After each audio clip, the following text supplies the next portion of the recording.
Moito e no penukundo o ndudu miton lego podo no sisa hodo to miton meo e sorti to da hodo podo teni no dende wa todo bene to miton me e nunge allo miton blodo bene to me lei e na blo fo territon do ketu sinkan me bedo didami me bi patapata do mi ai blo fo atelo midoto aucun ehwe azani ndudu no sisa o mo janki mitondo o wemekbodo anako gbogbeji medako trogaji midoto. Je suis Apollinaire Togbadji, directeur départemental de l'industrie et du commerce des départements de Lomé du Plateau. Le mois du consommant local s'aligne sur l'une des recommandations de l'UEMOA de faire du mois d'octobre de chaque année celui de la promotion des produits locaux. Vous n'êtes pas sans savoir, aucune nation au monde ne peut se développer si elle ne compte effectivement sur ses propres potentialités. C'est dans cette dynamique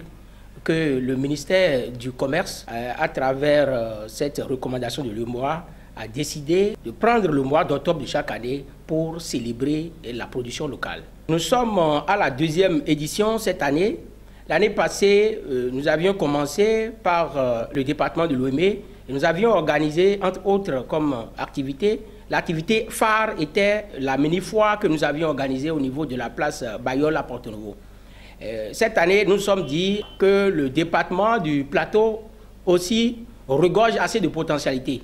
C'est dans cette dynamique que nous avons choisi la commune de Kétou pour abriter l'activité phare entrant dans le cadre, bien sûr, de cette célébration cette année. La place du centenaire Ouyenguin à Kétou est retenue pour abriter une semaine durant, du 25 octobre au 31, la mini-foire de la consommation locale. Les autres, donc, tous les artisans, tous les producteurs de quelque bien que ce soit, s'adresser à la direction départementale de l'industrie et du commerce pour s'inscrire. Les places sont vraiment limitées. Pour s'inscrire, je laisse le contact, le 97 34 19 98 pour réserver les stands. Mon pour Élysée Arwanchede et Pacheni, chambre interdépartementale des métiers où mes plateaux ton, midoto et des sous. Direction départementale de l'industrie et du commerce et de plateau pour nous. Réfléchir, mais ou alors on a tourné dans ce canot de méton, dans ce canot de bassin, non bassin, mettons les tons. Donc il va y avoir le mois du consommant local. Ben on va y aller le bassin sont en hauteur que le coton. Ben le bassin a pas été tant ou d'ailleurs de mais 5 ans pour mettre en place bayol pour bayer d'ailleurs. Donc il dit ton meilleure deuxième édition et voyez bassin place de centenaire de bassin qui est aussi tomaton. Bon, dans ce cas, on n'a pas de bassin, non, mettons, à l'onzo à toi et tino, mais quand même, pour le plateau, quand même, là, pour n'a mis ce carreau de bassin, nous n'avons pas si, mettons, là, mais ce carreau de temps. Lui, ouais, et ouais, mais dans ce carreau de bassin, talent, nous, nous avons bassin, bon, le coton, mettons, mais si on produit une lolé, et gens de toriato, n'a pas si togodo, le to, mettons, mais nous avons payé, mais les sous-mettings, et bassin, nous avons bassin, et là, ouais, il faut attendre si les Zédoaï, dans ce cas, donc, on a passé à l'onzo à Tomiton. Titomé et Zédaï, dans la direction Miton, Titomé et Zédaï. Et nous avons l'onzo à Todé, que ton secteur est basé collectif, rétine de basé commune et Tomélé, et rien encore au fin. Moi, le color, nous avons sorti à l'Ocan et basé 97, 34, 19, 98, la direction départementale, et rien encore au fin.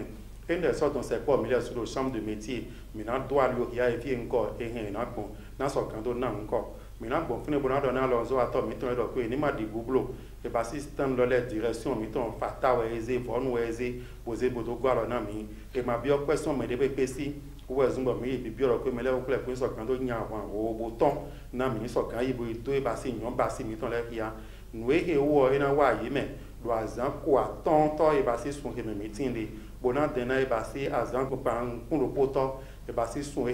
Emini amakwini Christian Dawi. Emini mama mójútó àwọn tó máa ń ṣe nǹkan ọjà pẹ̀lú machine ní ibi iṣẹ́ tó máa ń pè ní direction départementale de l'industrie et du commerce Weme Plateau. Nǹkan tí mo fẹ́ fi ṣàkíyèsí àwọn bàbá mi, àwọn ìyá mi, àwọn ẹ̀gbọ́n mi, àwọn àbúrò mi lè ní ó jẹ́ pé ìjọba ìlú Benin wọ́n sọ pé kò jẹ́ àwọn nǹkan tán máa ń gbé kó láàrin ìlú ẹ̀yìn òde òun nìkan ló jẹ́ oúnjẹ tá máa ń lè jẹ nígbà gbogbo. Ó yẹ pé kán mọ́ṣù kan sílẹ̀ ní ìlú Benin. Òun la ní pé mois de consommation local ìjọba sọ pé òun wóṣù yẹn kalẹ̀ pé gbogbo nǹkan tó jẹ́ nǹkan tí a ti máa ń ṣe nílẹ̀ Benin tó jẹ́ jíjẹ o tó jẹ́ mímu o tá a fẹ́wọ́ ṣe nílẹ̀ Benin kán yọ ọ́ jáde kí ìlú gbogbo àgbáyé kán rẹ̀ ráyè mọ̀. Òun ló jẹ́ pé èkejì a pè ní deuxième édition òun la fẹ́ ṣe ní ìlú lẹ̀ Kétu ní place publique centenaire Oyingin ní ọ̀sẹ̀ tí ń bọ̀ ní date 25 títí lọ 31 octobre 2021. Ìdí yẹn ni a pè gbogbo àwọn ará Kétu, àwọn ará Kòbẹ́, Sakété, Ìfàyìn, gbogbo wọn tó wà ní ìlú rẹ̀ Àjàṣẹ́, ìlú Avranko, Àjàrà, Misirete, gbogbo wọn tó wà ní ìlú rẹ̀ Wèmé pẹ̀lú Plateau kán jáde kán wá lọ wo nǹkan tá a máa fọwọ́ ṣe ní ìlú rẹ̀ Benin ní ìlú Kétu. Ìgbà yẹn a wá ń pe àwọn tí wọ́n ṣiṣẹ́ yẹn pé kán pe numéro 97 34 19 98. Mo tún pe lẹ́ẹ̀kan sí 97 34 19 98.